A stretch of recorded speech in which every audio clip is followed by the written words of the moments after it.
Real Madrid এই সিজনে আর কোনো প্লেয়ারকে সাইন করাবে না। রিয়াল মাদ্রিদের প্রেসিডেন্ট ফ্লোরেন্তিনো পেরেজ স্পষ্টভাবে জানিয়ে দিয়েছে তিনি আর কোনো প্লেয়ারকেই এই সিজনে সাইন করাবে না।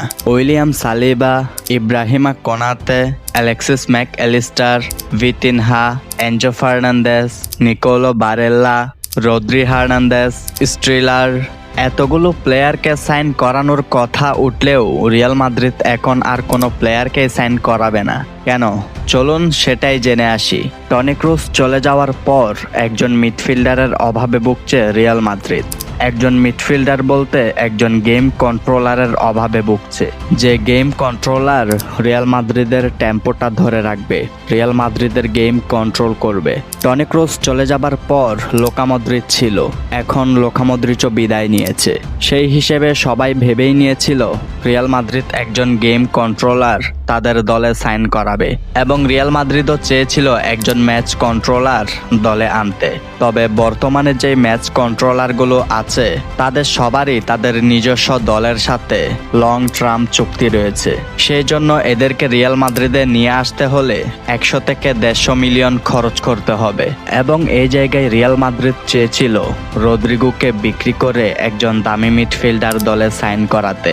রদ্রিগোর জন্য রিয়াল মাদ্রিদ দাবি করেছিল 100 মিলিয়ন, তবে তাকে 100 মিলিয়ন দিয়ে নেওয়ার জন্য কেউ আগ্রহ প্রকাশ করেনি। তাই আর রিয়াল মাদ্রিদ কোনো মিডফিল্ডার সাইন করায়নি।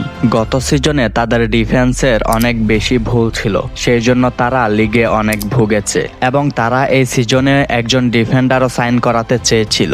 তারা লিভারপুলের ইব্রাহিমা কোনাতে ও আর্সেনালের উইলিয়াম সালিবাকে নিয়ে আসতে চেয়েছিল, তবে দল থেকে কাউকে বিক্রি করতে না পারায় অন্য কোনো ডিফেন্ডার সাইন করানোর দিকে এগোয়নি তারা। রিয়াল মাদ্রিদ চেয়েছিল দল থেকে কিছু প্লেয়ার বিক্রি করে বাকি কয়েকটি প্লেয়ার সাইন করাতে। তারা বিক্রির তালিকায় রেখেছিল রদ্রিগো, ডানি সাভায়োস, David Alaba, Ferland Mendy, Fran Garcia. তবে এদের মধ্যে এই মৌসুমে কাউকে বিক্রি করতে পারেনি রিয়াল মাদ্রিদ এবং রিয়াল মাদ্রিদ এই সিজনে দলে ফেরাতে চেয়েছিল Alexis Mac Allister, Vitinha, Enzo Fernandez, Nicolo Barella, Rodri Hernandez, Stiller, Ibrahima Konate, William Saliba.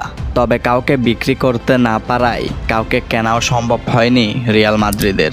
তাই রিয়াল মাদ্রিদের ফ্লোরেন্তিনো পেরেজ জানিয়ে দিয়েছেন যে তারা এই মৌসুমে আর কোনো প্লেয়ার দলে ফেরাবে না এবং তিনি আরও একটি কথা স্পষ্টভাবে জানিয়ে দিয়েছেন, এই মৌসুমে আর কোনো প্লেয়ার রিয়াল মাদ্রিদ বিক্রি করবে না।